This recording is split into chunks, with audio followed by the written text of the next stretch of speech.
مصاحب number 3۔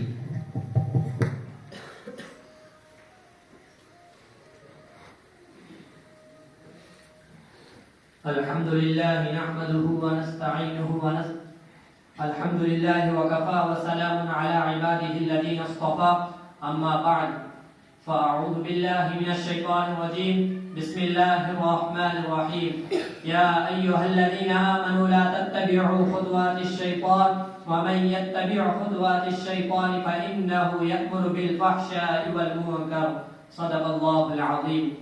معزز سامعین کرام، میں نے آپ حضرات کے سامنے قرآن مقدس کی ایک آیت پڑھی ہے جس میں رب کائنات نے ارشاد فرمایا کہ اے ایمان والو، شیطان کے نقش قدم پر مت چلو۔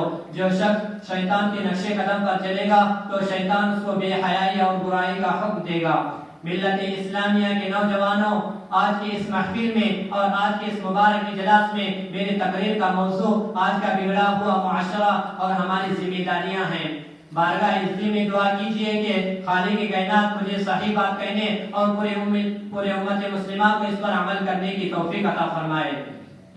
محترم نوجوان دوستو، آج کے اس نازک دور میں ہمارا معاشرہ اور سماج کن کن خرابیوں سے دوچار ہے، اس کے اسباب و وجوہات کیا ہیں، ان سے مقابلہ اور دفاع کی کیا تدابیر ہیں، ان کو اس مختصر سے وقت میں بیان کرنا اور ان پر تفصیل روشنی ڈالنا دشوار ہی نہیں بلکہ ناممکن سا معلوم ہوتا ہے۔ لیکن سرے دست دور حاضر کے بعد شدید فتنوں کا اجمالاً اور بعض کا تفصیلاً ذکر کر دینا مناسب سمجھتا ہوں۔ دوستو، وہ اسباب کے جنہوں نے معاشرے کی بنیاد کو ہلا کر رکھ دیا ہے اور امت مسلمہ کے دامن عفت کو تار تار کر دیا ہے، ان میں سے ستر عمل کرنا اور کرانا، غیر مشروع طور پر گندے تعویذ کرنا، غیر شرعی کاموں کے لیے منت ماننا، ماں باپ کی نافرمانی کرنا، مردوں کا ٹخنوں سے نیچے پائجامہ پہننا، غیر محرم مردوں عورتوں کا بے محابہ ملنا جلنا، لغو تفریحات میں وقت ضائع کرنا، ریڈیو ٹیلی ویژن پر فحشیات اور حیاسوس مضامین کا نشر ہونا، ان کا دیکھنا سننا، جوا کھیلنا، سنیما دیکھنا، جوا کھیلنا، عورتوں کا بے پردہ رہنا، ننگے سر گھومنا پھرنا، گلا بازو اور پیٹ کا کھلا رہنا، باریک لباس پہننا، شوہر کی امانت میں خیانت کرنا، دفاتر میں نامحرموں کے ساتھ کام کرنا، بے پردہ بازاروں میں جانا، نوجوان لڑکوں اور لڑکیوں کا کالج میں مخلوط تعلیم حاصل کرنا، رشوت دینا اور دینا، سود دینا اور دینا، غیبت کرنا یا سننا، تصاویر کا رکھنا اور دیواروں پر لگانا، شوقیہ مدعا پالنا، تقاریب شادی میں روپیہ پیسہ نمائش کے لیے خرچ کرنا۔ الغرض بہت سے خرابیاں ہیں جو ہمارے معاشرے اور سماج میں جاری و ساری ہیں۔ دوستو محترم حضرات، یہ بھیانک بیماریاں ہیں جن کا تذکرہ اجمالی طور پر میں نے آپ کے سامنے رکھا، طول میں نہ جاتے ہوئے بعض شدید فتنوں کی وضاحت کر دینا چاہتا ہوں۔ مناسب معلوم ہوتا ہے کہ اولا اس فتنے کا تذکرہ کیا جائے جس نے شرم و حیا کا جنازہ نکال کر مکاری و عیاری کو عام کر دیا ہے، جسے لوگ سینما سے یاد کرتے ہیں۔ حضرات، ایک دور وہ تھا کہ گانا بجانا اور ناچنا اور منہ کھول کر غیروں کے سامنے بیٹھنا معیوب شمار ہوتا تھا۔ اونچے اور بڑے درجے کے لوگ تو درکنار، کم درجے کے لوگ بھی اس کو بے حیائی اور برافے یقین کرتے تھے۔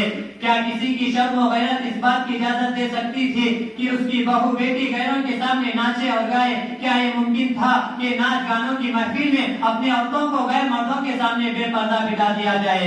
ہرگز نہیں۔ لیکن افسوس افسوس کے آج ہر شہر میں ایک نہیں کئی سینما ہیں جہاں مردوں اور عورتوں کے غول نظر آتے ہیں۔ شریف زادیاں خود ایکٹروں کے فرائض انجام دیتی ہیں، گندے اور فحش قصوں کی اداکاری میں اجنبی مردوں کے سامنے نہایت بے باکی سے حصہ لیتی ہیں۔ شرم و حیا ان پر ہوتی ہے مگر ان کے سامنے مردوں اور عورتوں کی گروہ بیٹھے ہوئے ہوتے ہیں اور کہے لگا کر ان کو خوب گا دیتے ہیں اور خود ہی اپنی تہذیب کا مزہ اڑاتے ہیں۔ ہائے افسوس، ہماری عقل کہاں چلی گئی؟ مالدار اور غریب سبھی اس بیماری میں مبتلا ہیں۔ سینما دیکھنا ضروریات زندگی میں داخل ہو گیا ہے۔ کیا یہی انسانیت ہے کہ اپنی بہو بیٹیوں کے ساتھ تماشا دیکھا جائے؟ آقا دو جہاں صلی اللہ علیہ وسلم نے تو ارشاد فرمایا کہ میں گانے بجانے کو مٹانے کے واسطے بھیجا گیا ہوں، مگر ہم ہیں کہ آپ کی امتی ہیں اور بڑے زور و شور سے مسلمان ہونے کا دعویٰ کرتے ہیں، خود فلمیں بناتے اور دیکھتے ہیں۔ سینکڑوں ہزاروں گھروں کی چھتوں پر جب نظر پڑتی ہے تو چاروں طرف لعنت کے امکانات دکھائی دیتے ہیں جن سے ٹیلی ویژن پر پروگرام اور فلمیں آتی ہیں۔ اور یوں کہا جاتا ہے کہ ٹی وی دیکھنے سے معلومات میں اضافہ ہوتا ہے، ٹی وی دیکھنے سے جدید تحقیقات کا پتہ چلتا ہے، ٹی وی دیکھنے سے سائنس کے باتیں معلوم ہوتے ہیں، ٹی وی دیکھنے سے کارخانوں کی پیداوار کا پتہ چلتا ہے، ٹی وی دیکھنے سے ہڑتالوں کے اسباب معلوم ہوتے ہیں، ٹی وی دیکھنے سے انسان کی زندگی میں ترقی کی راہیں کھلتی ہیں، ٹی وی دیکھنے سے انسان ترقی کرتا ہے، ٹی وی دیکھنے سے بچے ہوشیار ہوتے ہیں۔ ہائے افسوس، ایک حرام اور ناجائز چیز کو اس کے فوائد بیان کر کے جائز سمجھا جاتا ہے۔ اسلام کے پاسبانوں جن فوائد کو شمار کرایا گیا ہے، دوسری چیزوں سے بھی ان کو حاصل کیا جا سکتا ہے۔ اخبار اور رسائل اور ریڈیو کے ذریعے بھی یہ سب باتیں معلوم ہو سکتی ہیں۔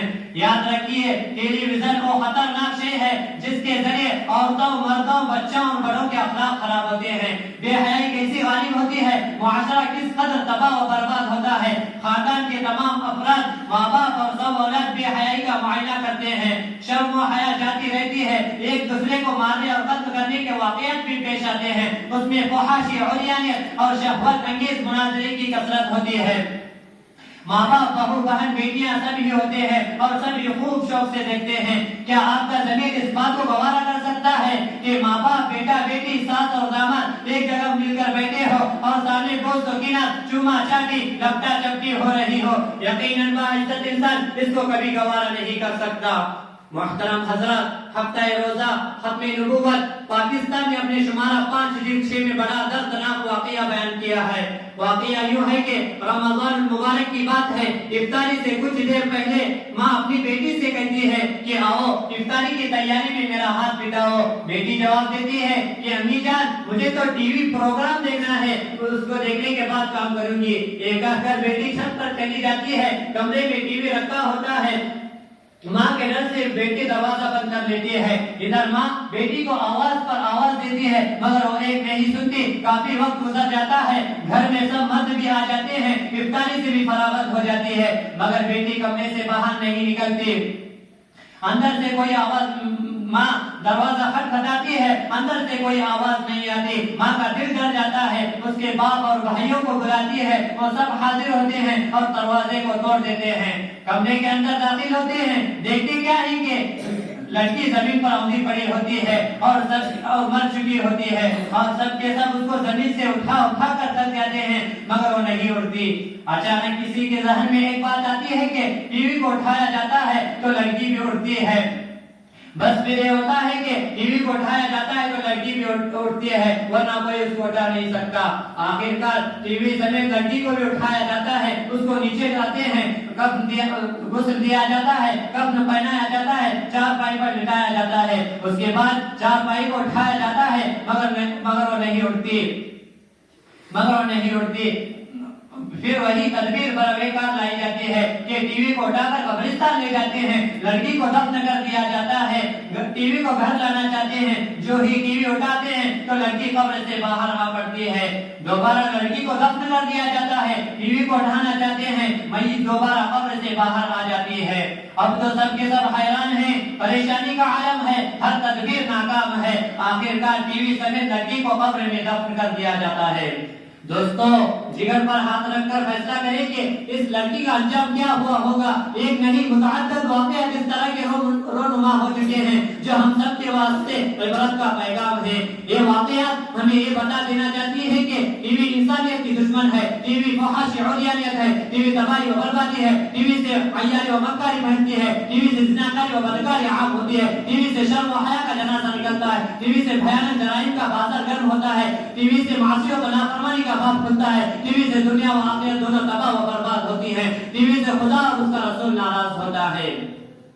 برباد گلستہ کرنے کو ایک ہی الو کافی تھا، برباد گلستہ کرنے کو ایک ہی الو کافی تھا، ہر شاخ پہ الو بیٹھا ہے، انجام گلستہ کیا ہوگا۔ حضرات، قوم کی تباہی و بربادی کے لیے سینما اور ٹیلی ویژن ہی کافی تھے مگر یورپ اقوام اور دشمنان اسلام نے مسلمانوں کو تباہی کے گھر میں دھکا دینے اور ان کے پاکیزہ معاشرے کو بد سے بدتر بنانے کے لیے بے پردگی کا درس دیا۔ مغرب کی تہذیب کی اس آواز پر خواتین حضرات نے لبیک کہا اور شریعت مطہرہ کے اس اہم اور عظیم حکم کو پتے پش ڈال کر بے پردہ گھومنے لگی۔ حالانکہ آدم علیہ السلام سے لے کر نبی اکرم صلی اللہ علیہ وسلم تک پوری دنیا کی تاریخ میں عورت مرد کے باہم اختلاط کو کبھی اچھا نہیں سمجھا گیا۔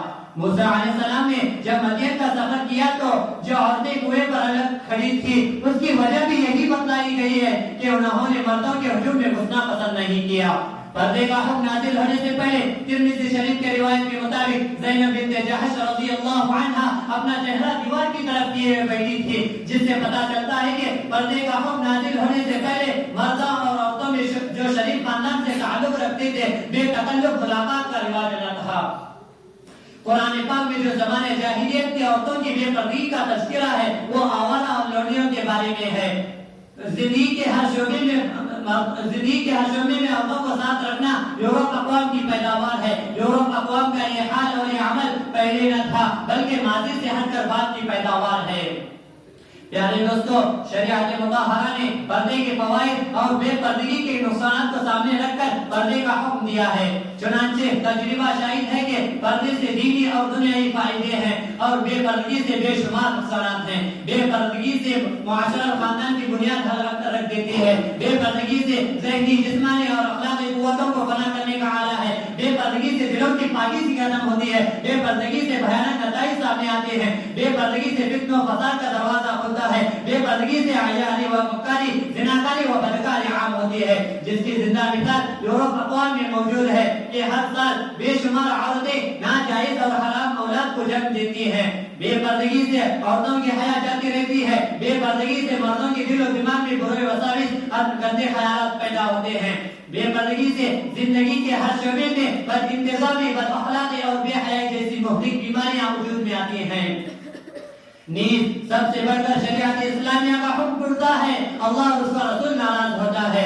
ہمارا رات دن کا تجربہ ہے کہ بے پردگی سے آج ہمارے اسلامی معاشرے میں تمام نقصانات ہیں۔ ہماری ذمہ داری ہے کہ خواتین حضرات کو پردے کا حکم سنایا جائے اور ازواج مطہرات کے حالات اور ان کی پاکیزہ سیرت کو ان کے سامنے رکھا جائے۔ قرآن پاک میں پردے پر کس قدر زور دیا گیا ہے اور احادیث میں کس قدر پردے کی اہمیت کو بیان کیا گیا ہے، وہ سب ان کو سنایا جائے اور بے پردگی کے نقصانات کو ان کے سامنے رکھا جائے اور پردے کی فضیلت اور اس کے فوائد بتایا جائے کہ اگر پردہ ہوگا تو بھیانک جرائم سے حفاظت ہوگی، اگر پردہ ہوگا تو پاک دامن خواتین کا چہرہ اوباش اور بدکار لوگوں کی نظروں سے محفوظ رہے گا، اگر پردہ ہوگا تو ان کے حسب و نسب پر کسی قسم کا داغ دھبا نہ آئے گا، اگر پردہ ہوگا تو مردوں اور عورتوں کا دل و دماغ شیطان کے وسوسوں سے پاک صاف رہے گا، اگر پردہ ہوگا تو خاندان والے عورت کو عزت کی داد دیں گے، اگر پردہ ہوگا تو فتنہ و فساد کا دروازہ بند ہوگا،